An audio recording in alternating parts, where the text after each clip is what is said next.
अरावली की पहाड़ियां, जिनका इतिहास हजारों साल पुराना है, आज एक नई कहानी का हिस्सा बन रही हैं। यह कोई साधारण पहाड़ नहीं है, ये धरती की सबसे पुरानी यादें हैं। जब धरती अभी जवान थी, हवा में जहर नहीं था और पानी धरती की गहराई में सरसराता था, तब अरावली स्थिर, मौन और मजबूत खड़ी थी। आज जब सूरज की पहली किरणें आसमान में फैलती है, तो यही पहाड़ मशीनों के सामने कमजोर नजर आते हैं। लेकिन वास्तव में कमजोर वे नहीं हैं, बल्कि हमारी सोच कमजोर हुई है। हर सुबह पहाड़ों के सीने पर ड्रिल चलती है, पत्थर चीर दिए जाते हैं और विस्फोट होते हैं। सिर्फ कुछ ही सेकंड में लाखों साल पुराना पहाड़ धूल में बदल जाता है। कोई नहीं पूछता कि यह पहाड़ कब बना था या इसे तोड़ने का हक किसने दिया। अरावली को तोड़ना सिर्फ पहाड़ तोड़ना नहीं है, यह पानी की नसें काटना है, हवा का दम घोटना है और आने वाली पीढ़ियों से उनका भविष्य छीनना है। राजस्थान, हरियाणा, दिल्ली और गुजरात की जलवायु को संतुलित रखने वाली यह पर्वतमाला आज खुद असंतुलन का शिकार हो रही है। जहां पहले बारिश का पानी जमीन में उतरकर कुओं और बावड़ियों को भरता था, आज वहां केवल धूल उड़ती है। जहां कभी घने जंगल थे, आज वहां खनन के गड्ढे हैं। अरावली ने थार के रेगिस्तान को रोके रखा, लेकिन आज वही अरावली टूट रही है और रेगिस्तान धीरे धीरे शहरों की तरफ बढ़ रहा है। गुरुग्राम, फरीदाबाद, अलवर, मेवात और दिल्ली के आसपास का इलाका इस विनाश का सबसे बड़ा गवाह है। यहाँ पहाड़ रातों रात गायब हो जाते हैं। कागजों में पहाड़ सुरक्षित दिखते हैं, लेकिन जमीन पर सिर्फ खदानें बचती हैं। कानून बने, लेकिन उन्हें लागू करने वाला कोई नहीं है। पर्यावरण रिपोर्टें लिखी गईं, लेकिन उन्हें पढ़ने वाला कोई नहीं। अरावली को बचाने की बातें भाषणों में होती हैं, लेकिन जमीन पर मशीनें चलती रहती हैं। यह लड़ाई केवल पर्यावरण की नहीं है, यह इंसान और लालच की लड़ाई है। एक तरफ पहाड़ खड़ा है, चुपचाप सब सहते हुए, वहीं दूसरी तरफ इंसान है जो सुनना ही नहीं चाहता। अरावली की चुप्पी उसकी कमजोरी नहीं है, बल्कि हमारी शर्म है। अगर पहाड़ बोल सकता तो शायद पूछता, मैंने तुम्हारा क्या बिगाड़ा था? मैंने तुम्हें पानी, हवा और हरियाली दी, लेकिन बदले में तुमने मुझे तोड़ दिया। आज अरावली के टूटने का मतलब है, कल शहरों में पानी नहीं होगा, हवा जहरीली होगी और जमीन बंजर हो जाएगी। यह कहानी भविष्य की नहीं है, यह वर्तमान की सच्चाई है। जो विनाश आज पहाड़ों में हो रहा है, उसका असर कल इंसान की जिंदगी पर पड़ेगा। अरावली गिर रही है और उसके साथ गिर रही है हमारी समझ, हमारी जिम्मेदारी और हमारा भविष्य।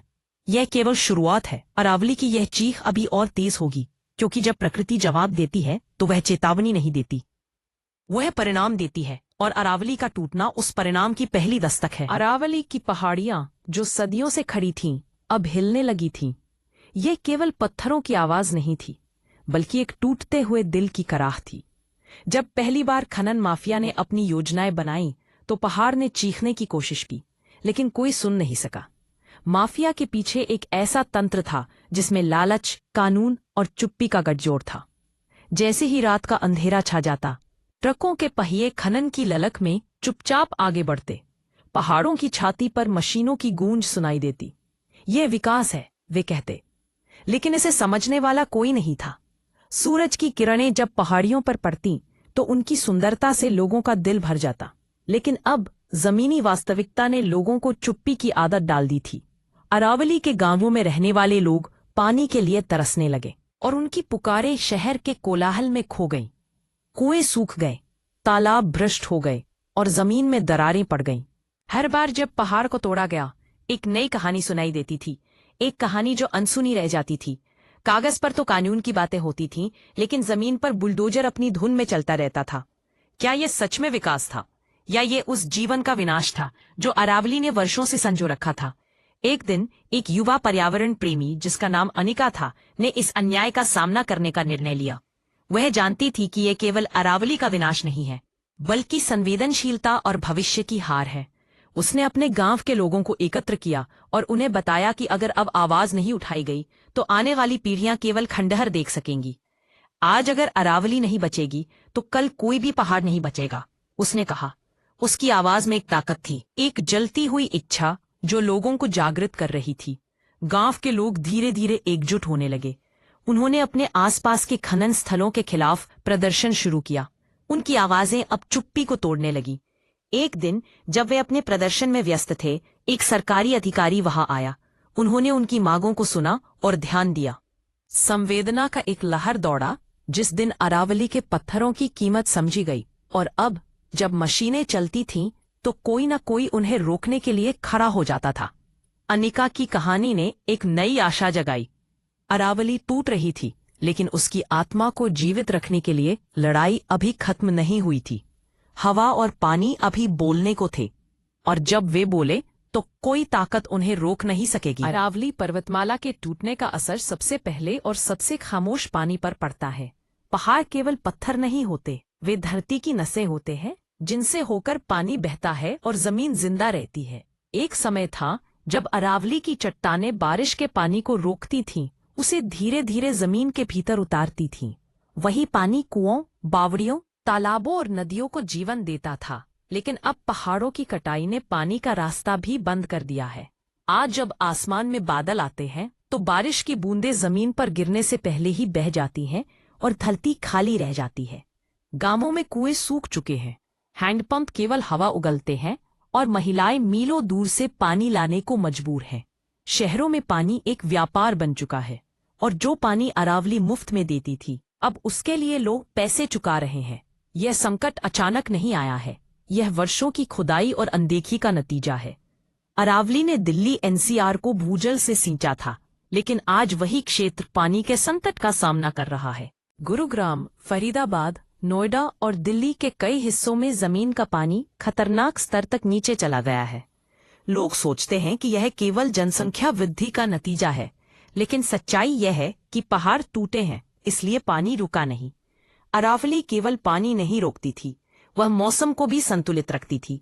यह पर्वतमाला गर्म हवाओं को रोकती थी, रेगिस्तान को आगे बढ़ने से थामे रहती थी और उत्तर भारत को संतुलित जलवायु देती थी।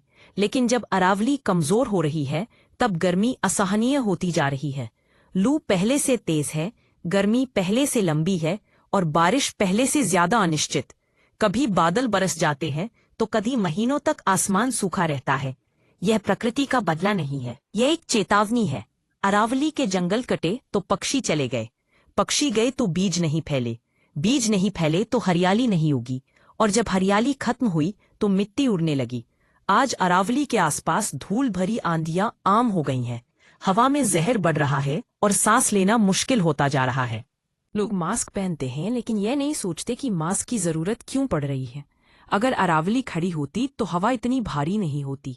यह पहाड़ केवल पर्यावरण नहीं बचाते थे, ये जीवन की लय बनाए रखते थे। आज बच्चे मोबाइल में भविष्य देखते हैं, लेकिन असल भविष्य पानी, हवा और जमीन से तय होता है। अगर अरावली नहीं बची तो आने वाली पीढ़ियां किताबों में पढ़ेंगी कि कभी यहाँ पहाड़ हुआ करता था। वे पूछेंगी कि आपने उसे बचाया क्यों नहीं, और हमारे पास कोई जवाब नहीं होगा, क्योंकि हमने विकास को पहाड़ से बड़ा समझ लिया है। हमने मुनाफे को जीवन से ऊपर रख दिया है। अरावली टूट रही है और उसके साथ टूट रहा है हमारा कल। ये विनाश दिखता नहीं है, लेकिन हर दिन महसूस होता है। हर सूखा कुआं, हर बढ़ती गर्मी, हर जहरीली हवा इसी कहानी का हिस्सा है। अगर अब भी नहीं रुके तो यह कहानी केवल अरावली की नहीं रहेगी, ये पूरे देश की कहानी बन जाएगी। और तब पछताने के लिए कुछ भी नहीं बचेगा, केवल धूल बचेगी, केवल खाली जमीन बचेगी, केवल सवाल बचेगा कि क्या ये सब रोका जा सकता है। अरावली पर्वत की गोद में बसा एक छोटा सा गांव था, जहां के लोग सरलता और सच्चाई में जीते थे। सुबह सवेरे जब सूरज पहाड़ के पीछे से निकलता तो उसकी सुनहरी किरणें गांव के हर कोने में फैल जाती और लोग अपने दैनिक कामों में जुट जाते।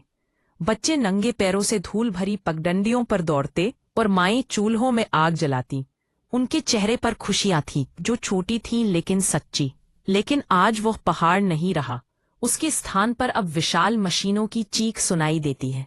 गांव की सुबह खो गई है, जैसे सूरज ने अपनी गर्मी को छिपा लिया हो। पहले जहां धारा की कलकल सुनाई देती थी, अब वहां केवल पत्थरों का मलबा है जो पैरों को चीरता है। गांव वाले अब उसी जमीन पर खड़े हैं, लेकिन उनकी जमीन अब उनकी नहीं रही। यह विकास है। उन पर आरोप लगा, लेकिन विकास ने उनसे सब कुछ छीन लिया। किसी ने नहीं पूछा कि जब पहाड़ टूटेगा तो वे कहाँ जाएंगे, और जब पानी सूखेगा तो वे कैसे जिएंगे। उनकी आवाजें फाइलों में दब गईं, जैसे उनके दुख धूल में उड़ गए हों। कई परिवार शहरों की ओर चले गए, वे अब अपने ही पहाड़ के पत्थरों को ढोते हुए मजदूर बन गए हैं। उनकी आंखों में एक छाया है, एक गहरा दर्द। माएँ आज भी खाली घड़े लेकर निकलती हैं और बच्चे बस यही पूछते हैं, पानी कब आएगा? लेकिन उनके पास कोई जवाब नहीं होता। रात को जब मशीनें रुकती हैं तब पहाड़ रोता है। लोग सुनते हैं लेकिन कुछ कर नहीं पाते। हर रात उनकी आंखों के सामने उनका घर धीरे धीरे मर रहा है। वे जानते हैं कि यह लड़ाई बहुत बड़ी है और वे बहुत छोटे हैं। आवाज उठाने की कीमत होती है और वह कीमत वे चुका नहीं सकते, इसलिए वे चुप रहते हैं और हर दिन थोड़ा और टूटते हैं। अरावली के टूटने का दर्द कागजों पर नहीं दिखाई देता, यह उस झुर्री में है जो उनके चेहरों पर आ गई है। यह दर्द उन सूनी आंखों में है जो पहाड़ को ढूंढती हैं लेकिन अब उसे पा नहीं पाती। पहले जहां लोकगीत गूंजते थे अब वहां एक अजीब सी खामोशी है। अरावली मर रही है, लेकिन सबसे पहले वही लोग मरते हैं जिन्होंने उसे कभी नुकसान नहीं पहुंचाया। यह केवल प्रकृति का विनाश नहीं है, यह इंसानों की जिंदगी का मातम है। और सबसे दुख की बात यह है कि यह मातम चुपचाप मनाया जा रहा है। कोई शोर नहीं, कोई आंसू नहीं, केवल एक गहरी खामोशी। ये खामोशी हर दिन पहाड़ के साथ इंसान को भी थोड़ा और दफन कर रही है। जब अरावली टूटती है तो सबसे पहले भरोसा टूटता है। वह भरोसा जो हमारे सिस्टम पर है, जो कहता है कि यह सबका है लेकिन सच में किसी का नहीं। यह कहानी एक छोटे से गांव की है जहां के लोग बड़ी उम्मीदों के साथ अपने दिन की शुरुआत करते हैं। सुबह की सुबह जब सूरज की पहली किरणें पहाड़ों के शिखरों को छूती हैं, बच्चे स्कूल जाते हैं लेकिन उनकी आंखों में एक अनकही चिंता होती है। वे जानते हैं कि पढ़ाई के बाद भी उन्हें वही धूल, वही प्यास और वही मजदूरी मिलेगी। गांव के लोग जब शिकायत लेकर दफ्तरों में जाते हैं तो उन्हें कुर्सियों पर बैठे चेहरे नहीं दिखते, केवल दीवारें दिखती हैं जो सुनती तो है लेकिन जवाब नहीं देती। कागज पर लिखे वादे और सुरक्षित पहाड़ की बातें वहां की असलियत से कितनी दूर है यह कोई नहीं जानता। फाइलों में हरे रंग की स्याही से पर्यावरण पर बात होती है, लेकिन बाहर लाल धूल में पहाड़ की लाश पड़ी होती है। नेता आते हैं, वादे करते हैं, तस्वीरें खिंचवाते हैं और चले जाते हैं। उनके जाने के बाद मशीनें फिर से चल पड़ती हैं और लोग इंतजार करते हैं कि शायद कोई रोकेगा, लेकिन रोकने वाला कोई नहीं आता। कानून किताबों में मजबूत है लेकिन जमीन पर कमजोर। जहां पैसा बोलता है वहां पहाड़ चुप हो जाता है। सरकार कहती है कि विकास जरूरी है, लेकिन ये नहीं बताती कि विकास किसके लिए और किसकी कीमत पर। जो विकास पानी को सूखा दे, हवा को जहरीला बना दे और घरों को उजाड़ दे, वह विकास नहीं होता, वह केवल सौदा होता है। अरावली के गांवों में अब उम्मीद भी थक गई है। जब माएँ रात को भगवान से दुआ मांगती है तो वह पहाड़ के लिए नहीं, अपने बच्चों के लिए होती है। वे जानती हैं कि पहाड़ शायद अब नहीं बचेगा, लेकिन शायद उनका बच्चा बच जाए। निरीक्षण के समय जब कोई अधिकारी आता है तो रास्ते साफ कर दिए जाते हैं, मशीनें रोक दी जाती हैं और पहाड़ कुछ देर के लिए सुरक्षित दिखाया जाता है, जैसे किसी मरते हुए इंसान को कैमरे के सामने जिंदा दिखाया जाता है। लेकिन निरीक्षण खत्म होते ही फिर धमाके होते हैं, फिर धूल उड़ती है और फिर पहाड़ कम हो जाता है। यह खेल सालों से चल रहा है और हर कोई जानता है, लेकिन कोई मानता नहीं। सच इतना भारी है कि उसे स्वीकार करने से आसान है उसे नजरअंदाज करना। अरावली हर दिन टूटती है, लेकिन ये टूटना धीरे धीरे होता है। अगर पहाड़ एक दिन में गिरता तो शायद देश रोता, लेकिन जब वह रोज थोड़ा थोड़ा मरता है तो किसी को फर्क नहीं पड़ता। ये वही देश है जो मंदिर टूटने पर आवाज उठाता है, लेकिन पहाड़ टूटने पर चुप रहता है, क्योंकि पहाड़ वोट नहीं देता, वह भाषण नहीं सुनता, पहाड़ केवल सहता है। शायद इसी वजह से उसे तोड़ना सबसे आसान है। अरावली के साथ जो हो रहा है वह केवल एक पहाड़ की कहानी नहीं है, बल्कि उस समाज का आईना है जिसने सुविधा को संवेदना से ऊपर रख दिया है। यह कहानी वहां खत्म होती दिखती है जहां उम्मीद भी हार मान लेती है, लेकिन कहानी अभी पूरी नहीं हुई है, क्योंकि जब सब चुप हो जाते हैं तब भी प्रकृति चुप नहीं रहती, वह इंतजार करती है, और जब जवाब देती है तो बहुत देर से नहीं, बहुत तेज देती है। अरावली का दर्द अभी धरती में दबा है, लेकिन एक दिन ये बाहर आएगा और तब कोई फाइल, कोई वादा, कोई बयान उसे रोक नहीं पाएगा। एक गर्म धधकती दोपहर थी जब अरावली की पहाड़ियों ने अपना मूक आक्रोश प्रकट करना शुरू किया। हवा में धूल की हल्की परत थी जिससे हर सांस लेना एक चुनौती बन गया था।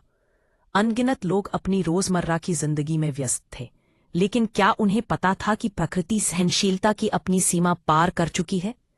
जब तक इंसान उसके संकेतों को समझने से इनकार करता रहा, तब तक उसने अपने आप को सुनाने का फैसला किया। अरावली की चट्टानों के टूटने का ध्वनि सुनाई दी। ये सिर्फ पत्थरों का गिरना नहीं था, बल्कि मौसम का गिरना, संतुलन का गिरना और मानवता की सुरक्षा का गिरना था। बेरहम हो गई थी। रातों में राहत की कोई उम्मीद नहीं थी, और सूरज जैसे सजा देने के लिए उतरा हो। यह सब एक संयोग नहीं था, बल्कि मानवता की लापरवाही का परिणाम था। जब अरावली कमजोर हुई, तब लू को रोकने वाला कोई नहीं बचा। रेगिस्तान ने चुपचाप अपने कदम बढ़ा दिए, और शहर, जो खुद को सुरक्षित समझते थे, अब जलने लगे। दिल्ली की हवा भारी हो गई थी, और बच्चे खांसते हुए बड़े हो रहे थे। लोग एयर प्यूरिफायर खरीदते थे, लेकिन पहाड़ों को बचाने की बात कोई नहीं करता था। वे घर की हवा साफ करना चाहते थे, लेकिन बाहर की हवा को मारते रहते थे। बारिश अब दोस्त नहीं रही। कभी वह टूट कर गिरती और बाढ़ बन जाती, तो कभी महीनों तक नहीं आती, जिससे जमीन फट जाती। यह असंतुलन अरावली के टूटने की कीमत थी। जहां कभी पानी जमीन में उतरता था, अब वह बहकर सब कुछ बहा ले जाता था। किसानों की फसल डूब जाती थी, और अगले मौसम में वही किसान सूखे से मर जाता था। प्रकृति ने एक ही साल में 2 बार सजा दी, पहले पानी से, फिर प्यास से। लोग कहते कि मौसम बदल गया है, लेकिन वे ये नहीं कहते कि उन्होंने पहाड़ बदल दिया है। अरावली की चट्टानें यदि आज होती, तो बारिश रुकती, बहती और जीवन देती। अब वह केवल तबाही देती है, क्योंकि उन्हें संभालने वाला कोई नहीं बचा। यह समय चेतावनी का नहीं, बल्कि हिसाब का था। जो लिया गया है, उसका भुगतान होना तय था, और वह भुगतान पैसे से नहीं, सांसों से, पानी से और जीवन से होगा। जो बच्चे आज जन्म ले रहे थे, वे एक कमजोर धरती पर आंख खोल रहे थे। उनके हिस्से में पहाड़ नहीं आएंगे, केवल सवाल आएंगे। जब तुम्हें पता था, तब तुम रुके क्यों नहीं? जब पहाड़ टूट रहा था, तब तुम चुप क्यों थे? और उस सवाल का जवाब किसी के पास नहीं होगा, क्योंकि हमने सुविधा को बचाया और प्रकृति को मरने दिया। अरावली अब पूरी तरह मरी नहीं थी। वह अभी भी कहीं कहीं खड़ी थी, टूटी हुई लेकिन जीवित। यह आखिरी मौका था। अगर इंसान अब भी नहीं रुका, तो अगली कहानी किसी पहाड़ की नहीं होगी, बल्कि इंसान के खत्म होने की होगी। अरावली का दर्द अब चेतावनी नहीं रहा, वह एक फैसला बन चुका था। और प्रकृति जब फैसला करती है, तो अपील स्वीकार नहीं करती। जब सूरज ने अपनी सुनहरी किरणों को धरती पर बिखेरना शुरू किया, तो अरावली पर्वत की चोटी पर खड़े एक छोटे से गांव के लोग एकजुट हुए। उनके चेहरे पर चिंता थी, लेकिन उनकी आंखों में एक अदम्य उम्मीद झलक रही थी। यह उम्मीद थी उस पहाड़ की, जिस पर उन्होंने जीने की कसम खाई थी। अगर अरावली बचेगी, तभी हम बचेंगे, एक वृद्ध व्यक्ति ने कहा। उसकी आवाज में दृढ़ता थी। गांव के युवा, जिनमें से कुछ पहली बार इस संघर्ष का हिस्सा बन रहे थे, एक दूसरे की ओर देख रहे थे, जैसे वे किसी भयानक सच का सामना कर रहे हों। गांव के लोग कोई बड़े आदमी नहीं थे। उनके पास ना तो बड़े पद थे, ना ही धन, लेकिन उनके पास एक सच्चाई थी जिसे वे जीते जी मानते थे। हम अदालतों में जाएंगे, सड़क पर खड़े होंगे, हमारी आवाज सुनाई देगी, एक युवा नारी ने कहा। उसकी आवाज में साहस था, लेकिन उनके विरोधी भी थे, जो उन्हें डराने की कोशिश कर रहे थे। धमकियां मिलती थीं, और कभी कभी तो उनकी आवाज को चुप कराने की हर संभव कोशिश की जाती थी। फिर भी वे बोलते रहे, क्योंकि वे जानते थे कि अगर आज चुप रह गए, तो कल बोलने के लिए कुछ नहीं बचेगा। विकास के नाम पर केवल नौकरियां और सड़कें नहीं हो सकती। विकास का अर्थ जीवन होना चाहिए। अगर पानी नहीं होगा, तो शहर किस काम का? एक युवा ने सवाल उठाया। बाकी लोग भी सहमति में सिर हिलाने लगे। गांव के कुछ लोग अब पहाड़ के सामने खड़े हो गए थे। पहले हमें कुचलो, फिर पहाड़ तोड़ो, उन्होंने संकल्प लिया। ये संघर्ष आसान नहीं था। कई बार हार मिलती थी, निराशा आती थी, लेकिन फिर भी वे रुकते नहीं। रुकना हार मान लेना होता, और हार मानना आने वाली पीढ़ियों को धोखा देना होता।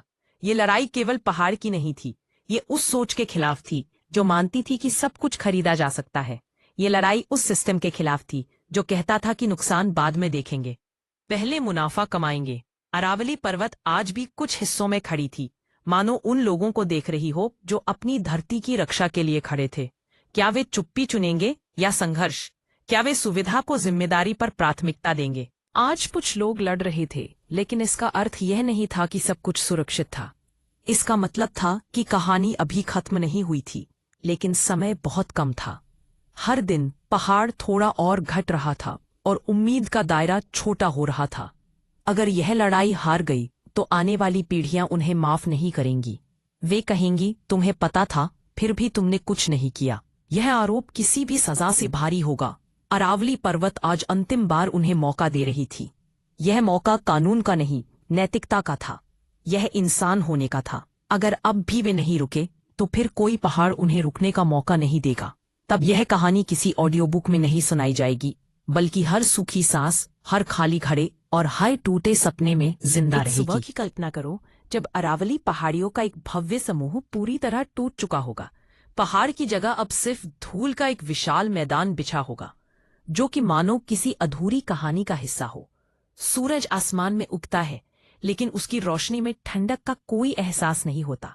केवल एक जलन होती है, जैसे कि उसे जलती हुई धरती की कराह सुनाई दे रही हो। हवा चलती है, पर उसमें ताजगी का नामोनिशान नहीं होता। केवल जलती हुई रेत की गंध होती है, जो सांसों को भारी बना देती है। शहर जागते हैं, लेकिन पानी के नल पूरी तरह खामोश है, जैसे कि प्यासे लोगों की उम्मीदें भी चुप हो गई हों। लोग लाइन में खड़े होते हैं, हाथों में खाली बर्तन लिए। उनकी आंखों में एक अजीब सा डर झलकता है, जैसे कि वे किसी अज्ञात खतरे का सामना कर रहे हो। बच्चे पूछते हैं पानी कब आएगा, और उनकी माएं आसमान की तरफ एक नजर डालकर चुप हो जाती हैं, मानो स्वर्ग से खुदा की मदद की भीख मांग रही हो। टैंकर देर से आते हैं, लेकिन लोगों की धैर्य की सीमाएं खत्म हो जाती हैं। झगड़े होने लगते हैं, और पानी से पहले इंसान पूछ जाता है। खेत सूखे पड़े हैं, पेड़ अब केवल यादों में जीवित हैं, और हरियाली किताबों में सिमट गई है। गर्मी अब केवल महीनों की मेहमान नहीं, बल्कि पूरे साल की एक निरंतरता बन गई है। रातें भी राहत नहीं देती, नींद एक बोझ बन जाती है, और सांस लेना एक संघर्ष, मानो जीवन की हर सांस के लिए जूझना पड़ रहा हो। दिल्ली एनसीआर, एक समय का जीवंत शहर, अब एक गर्म बंद डिब्बा बन चुका है, जहां रहना एक मजबूरी है, जीवन नहीं। अमीर लोग मशीनों में हवा खरीदते हैं, जबकि गरीब लोग खुले आसमान के नीचे तपते रहते हैं, जैसे कि उनके लिए राहत एक सुनहरा ख्वाब बन गई हो। अस्पतालों में सांस के मरीजों की संख्या बढ़ती जा रही है, और डॉक्टर दवाइयों से ज्यादा पानी की सलाह देते हैं, लेकिन पानी होता ही नहीं। जब बारिश आएगी तो वह जीवन नहीं, बल्कि बाढ़ बनकर आएगी। वह घरों को बहा ले जाएगी और मिट्टी को जहर बना देगी, क्योंकि अरावली के बिना धरती का संतुलन पूरी तरह टूट जाएगा। मौसम पागल हो जाएगा, कभी आग बरसेगी, कभी पानी, और इंसान दोनों से हार जाएगा। लोग तब पीछे मुड़कर देखेंगे और कहेंगे, काश हमने पहाड़ को बचा लिया होता, काश हमने थोड़ी सी सुविधा छोड़ दी होती, काश हमने मुनाफे से पहले जीवन को चुना होता। लेकिन ये काश बहुत देर से आएगा, क्योंकि तब पहाड़ लौटकर नहीं आएगा। करोड़ों साल में बने अरावली को कुछ दशकों में खत्म कर दिया जाएगा। इतिहास में लिखा जाएगा कि एक सभ्यता थी जिसने अपने ही पहाड़ को खा लिया। किताबों में तस्वीरें होंगी और नीचे लिखा होगा, कभी यह अरावली हुआ करती थी। बच्चे स्कूल में पढ़ेंगे, लेकिन उन्हें ये नहीं बताया जाएगा कि ये सब रोका जा सकता था। वे केवल इतना जानेंगे कि इंसान ने अपनी ही छाया काट दी थी। अरावली के बिना भविष्य सूखा, कठोर और बेरहम होगा। ये कोई डराने वाली कहानी नहीं है, ये वही भविष्य है जो आज बन रहा है। हर धमाका, हर ट्रक, हर खनन की रात इस भविष्य को और करीब ला रही है। अरावली अभी पूरी तरह मरी नहीं है, लेकिन वह आखिरी सांसों पर है। और सवाल ये नहीं है कि वह बचेगी या नहीं, सवाल ये है कि जब वह जाएगी तो हम क्या बचेंगे। जब सूरज की पहली किरणें पहाड़ों की चोटियों को छूने लगी, अरावली की वादियों में एक गहरी चुप्पी छाई थी। यह चुप्पी एक नासमझी की गवाह थी, उस नासमझी की जो इंसानियत को अपनी ही जिम्मेदारियों से दूर कर देती है। अरावली, जो सदियों से इस भूमि की आत्मा रही है, आज टूटने की कगार पर थी। उसके विशालकाय पत्थर, जो कभी शांति और स्थिरता का प्रतीक थे, अब एक दूसरे से बिछड़ते जा रहे थे। किरण ने, एक युवा पर्यावरणविद, अपनी आंखों में आंसू समेटे उस दृश्य को देखा। उसका दिल इस विनाश को देखकर चीत्कार उठा। वह समझ चुकी थी कि अरावली सिर्फ एक पहाड़ नहीं, बल्कि हमारी पहचान और हमारी जिम्मेदारी थी। जब सब कुछ लगभग खत्म हो जाता है, तब इंसान पहली बार खुद से सवाल करता है, लेकिन इस बार सिर्फ मुझसे नहीं, सबसे है, उसने खुद से कहा। सालों तक उसने देखा कि लोग अरावली के टूटने को नजरअंदाज कर रहे थे। उन्होंने समाचारों को पढ़ा, चैनल बदल दिए और अपनी रोजमर्रा की जीवन शैली में लौट गए, जैसे कि उन्हें किसी और की जिम्मेदारी सौंपी गई हो। क्या फर्क पड़ेगा एक पहाड़ के टूटने से? ये सवाल हर किसी के दिल में था, लेकिन कोई भी जवाब नहीं ढूंढ पाया। किरण ने महसूस किया कि यह एक बड़ा भ्रम था। फर्क तब समझ आएगा जब पानी खत्म होगा, जब हवा बोझ बनेगी, और जब जीना थकान बन जाएगा। अरावली का विनाश केवल सरकार की गलती नहीं थी, ये उनकी चुप्पी की कीमत थी जो हर एक नागरिक ने चुकाई थी। जब उन्होंने गलत को देखकर भी चुप रहना स्वीकार किया, तब वे भी उस गलत का हिस्सा बन गए। विकास की पूजा करते हुए किसी ने नहीं पूछा कि इसकी बलि कौन दे रहा है। उन्होंने घर बनाए, लेकिन कभी ये नहीं सोचा कि उनके पीछे का मलबा कहाँ से आया। किरण ने इस विरोधाभास को महसूस किया जब वह उसी पहाड़ के टुकड़ों पर बैठकर उसकी मौत पर बहस करती थी। जब अगली पीढ़ियां सवाल करेंगी तो हम क्या कहेंगे? क्या हम कहेंगे कि हमें पता नहीं था, या कि हम मजबूर थे? सच ये था कि उन्होंने केवल सुविधाओं का पालन किया था। किरण के दिल में अपराध बोध गहराने लगा जब उसने समझा कि यह सब रोका जा सकता था। अगर समय पर कानून लागू होता, अगर लालच पर नियंत्रण होता, अगर आम आदमी भी बोलता। लेकिन अब यह अगर बहुत बाहरी हो चुका था। अरावली टूटकर उन्हें आईना दिखा रही थी। वह पूछ रही थी कि क्या तुम केवल तब जागते हो जब सब कुछ खत्म हो जाता है? क्या आपकी संवेदना भी संसाधनों की तरह सीमित है? यह कहानी उन्हें दोषी ठहराने के लिए नहीं थी, बल्कि उन्हें जगाने के लिए थी, क्योंकि अपराध बोध तब तक बेकार था जब तक कि वह जिम्मेदारी में न बदले। अरावली की राख में अभी भी एक सवाल जल रहा था। क्या इंसान अपनी गलती से सीख सकता है, या वह हर बार एक नया पहाड़ ढूंढेगा?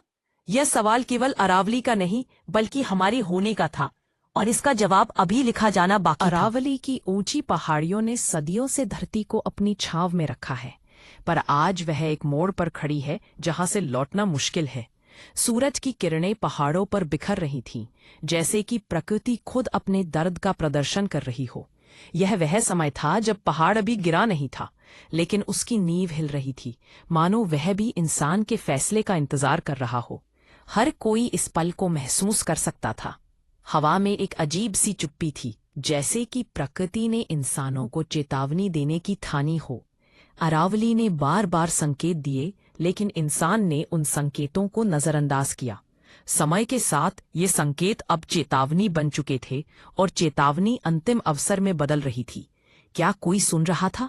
अरावली के दिल की धड़कनें तेज हो रही थीं, जैसे वह कह रही हो कि अभी भी कुछ बचा है, अभी भी कुछ लौट सकता है।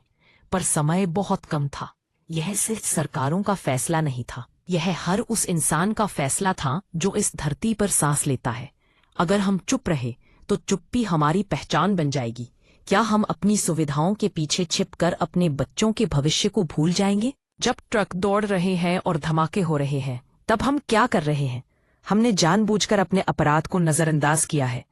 अरावली के टूटने का अर्थ केवल पर्यावरण का नुकसान नहीं था, इसका मतलब था कि हम अपने भविष्य को कमजोर कर रहे थे।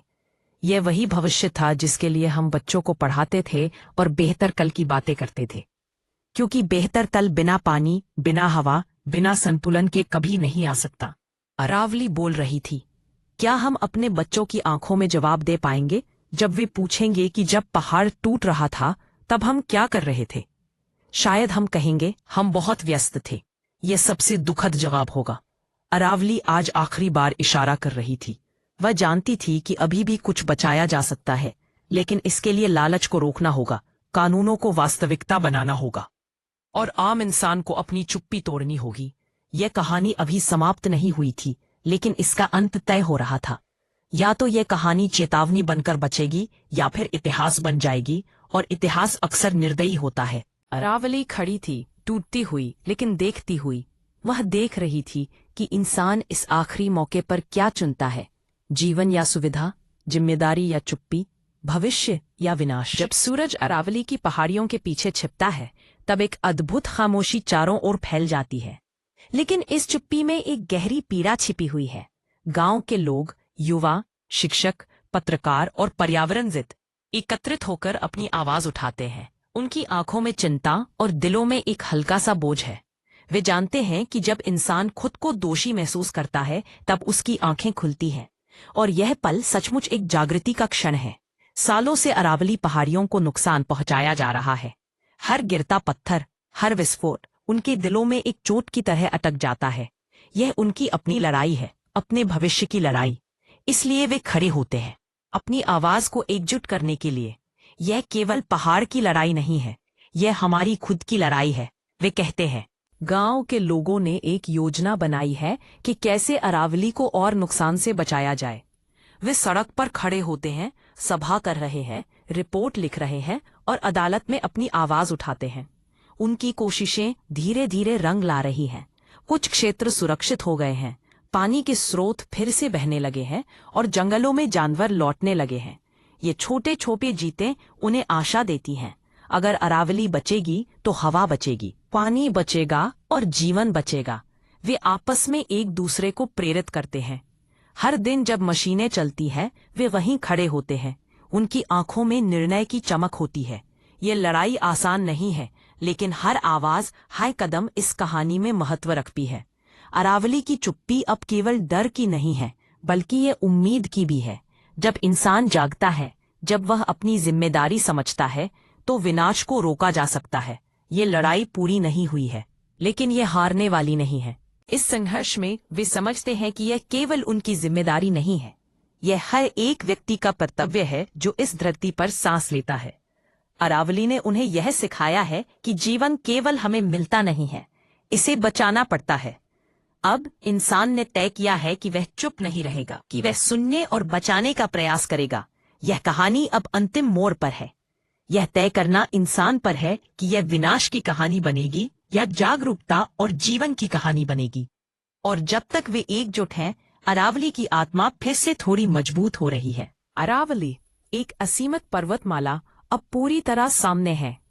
उसकी टूटन और धूल में समाई स्थिति किसी अतीत की कहानी की याद दिलाती है, परंतु उसके भीतर एक अनमोल आत्मा बसी हुई है जो आज भी हमारी उम्मीदों में जिंदा है। यह कहानी केवल पहाड़ की नहीं है, यह उस इंसान की कहानी है जिसने चुप्पी तोड़ी, जिसने अपने भविष्य के लिए आवाज उठाई। हर टुकड़ा जो गिरा, उसने चेतावनी दी। हर धूल का बादल, हर सूखा कुआं, हर सूनी सड़क, हर खाली खड़ा यह कहता है कि अगर हम समय रहते नहीं रुके तो कीमत बहुत भारी होगी। उस इंसान जिसका नाम अरविंद था ने देखा कि उसकी भूमि, उसकी संस्कृति, सब कुछ खतरे में है। उसकी आंखों में आंसू थे, लेकिन उसके दिल में एक आग जल रही थी। लेकिन अब जब लोग जाग रहे हैं, जब युवा, ग्रामीण, विशेषज्ञ और प्रशासन मिलकर लड़ रहे हैं, तो यह विनाश केवल इतिहास नहीं बनेगा, यह सीख बन जाएगी। उन्होंने मिलकर अरावली की रक्षा के लिए कदम उठाए। वे पेड़ लगा रहे थे, जन संरक्षण कर रहे थे और एक नए भविष्य का निर्माण कर रहे थे। अरावली हमें सिखाती है कि जीवन मूल्यवान है, कि पानी, हवा, जमीन केवल संसाधन नहीं बल्कि हमारा अस्तित्व है। अरविंद ने अपने दोस्तों को इकट्ठा किया और एक आंदोलन की शुरुआत की। उनकी आवाजें अब चुप्पी में खोई नहीं थी, वे गगन में गूंज रही थी। जब इंसान लालच में फंस जाता है तो विनाश कितनी जल्दी आता है। लेकिन अरविंद ने यह भी देखा कि अगर इंसान जागता है, अगर वह अपनी जिम्मेदारी समझता है, तो छोटे प्रयास भी बड़े बदलाव ला सकते हैं। अरावली की लड़ाई अब केवल उसके अस्तित्व की नहीं है, यह हमारी, आने वाली पीढ़ियों की और पूरे पर्यावरण की लड़ाई बन गई है। यह हमें बताती है कि विकास का मतलब केवल सुविधा नहीं है, कि असली विकास वह है जो जीवन बचाए और प्रकृति के संतुलन को बनाए रखे।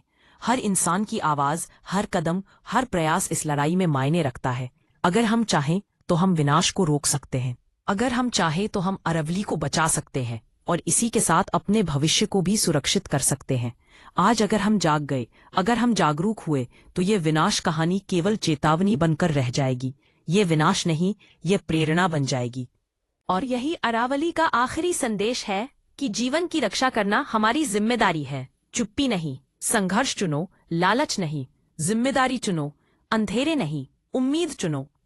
अरावली टूट रही थी, इंसान चुप था, लेकिन अब इंसान जाग रहा है और शायद यही वह बदलाव है जो इस धरती को बचा सकता है। यह कहानी खत्म होती है, लेकिन इसकी सीख हमें हमेशा याद रहेगी। अगर हम अब भी सुनेंगे, समझेंगे और कार्य करेंगे, तो यह विनाश का अंत हो सकता है और जीवन का एक नया अध्याय शुरू हो सकता है। अरावली हमें हमेशा देख रही है, हम भी अब उसे देख रहे हैं और शायद यही वह अंतिम पल है जब इंसान और प्रकृति फिर से मिल सकते हैं, साथ जी सकते हैं और साथ बच सकते हैं।